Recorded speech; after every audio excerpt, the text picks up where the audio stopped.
Hello everyone, this is Sam, and in today's video I'm going to be talking to you about the new episode of the GW2 Living Story, that is to say, A Whisper in the Dark. Now, before the video even gets to the details of what the episode has for us, I just want to say that this episode was a very positive surprise for me, but I'll be going over that after the intro. Weekend millionaires, just trying to be cool. Yeah, one day we'll be there, till Monday comes again. We're weekend millionaires. When I say that it was a very positive surprise, what I mean is that I had no expectations for this episode. I'm not much of a living story person. I'm not someone who really enjoys playing the living story. Most of the time I actually don't play it until it's like time for the new episode to release and I need to actually catch up before the release. But this episode has made me do something that I wasn't expecting.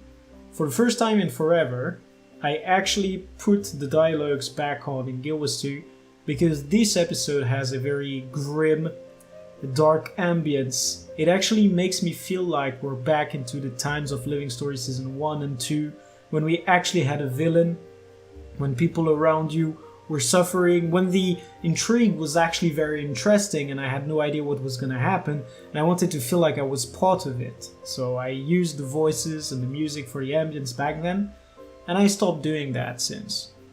But when I played this episode, I put everything back on and I truly enjoyed the story. Now, I won't be spoiling any of you guys. I'm just going to say that it is dark, that it has a lot of things you wouldn't be expecting, and that definitely it gives a very good feeling about what's about to come. And that's going to be it for the story. Now, when it comes about what's inside the patch, I'm also not going to talk much about the mastery line, because this is tied to the story, this is something you need to discover by yourself. I didn't spoiling everybody if I talked about it. However, what I can say is that this patch has a few things that are rather interesting for players who are looking into enhancing their accounts, unlocking some stuff they hadn't done before, and I can show you that with just one glance at the vendor. Let's head over there.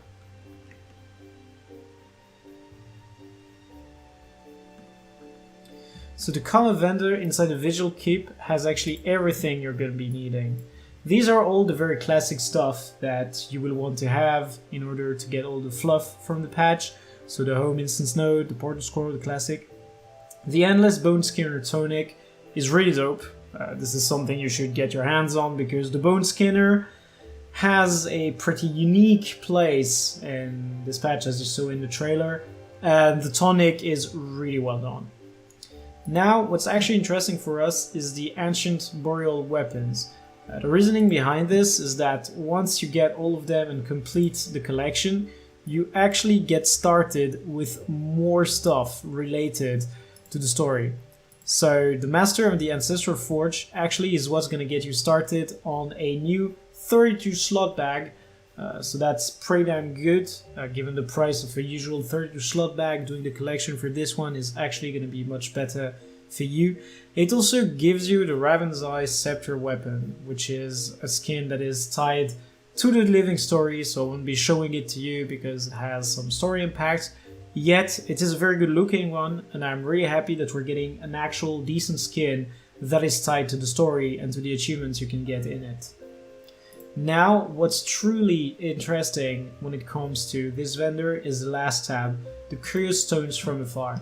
Here you get to trade your Eternal Ice Shards, the currency of this map, of this new Living Story episode, for currencies of the previous Living Stories episodes.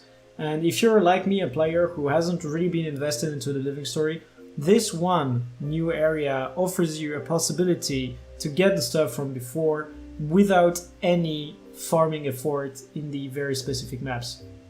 Of course, you're losing out with systems of karma in terms of pure amount of currencies. However, I think that this is still very worth it, and you should be looking into it if you want to complete something like Coalescence. If you want to get to something like the Sky Scale, this could actually be your solution if you don't want to farm the previous maps too much.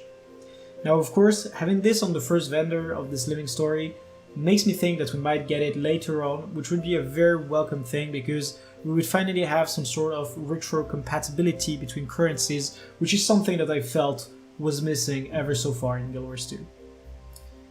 So now that I have showcased the vendor, and as I said that I haven't talked about the living story whatsoever when it comes to what's waiting for you in there, I think that this actually marks the end of the video. I just wanted to do a quick heads up on what you can expect from this story, and also to share the hype that I have been feeling about this episode.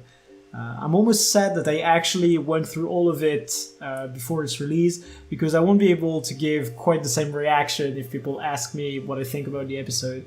Definitely a thrilling one, definitely a living story season that I am looking forward to if it stays in the very same dark tone that it has started.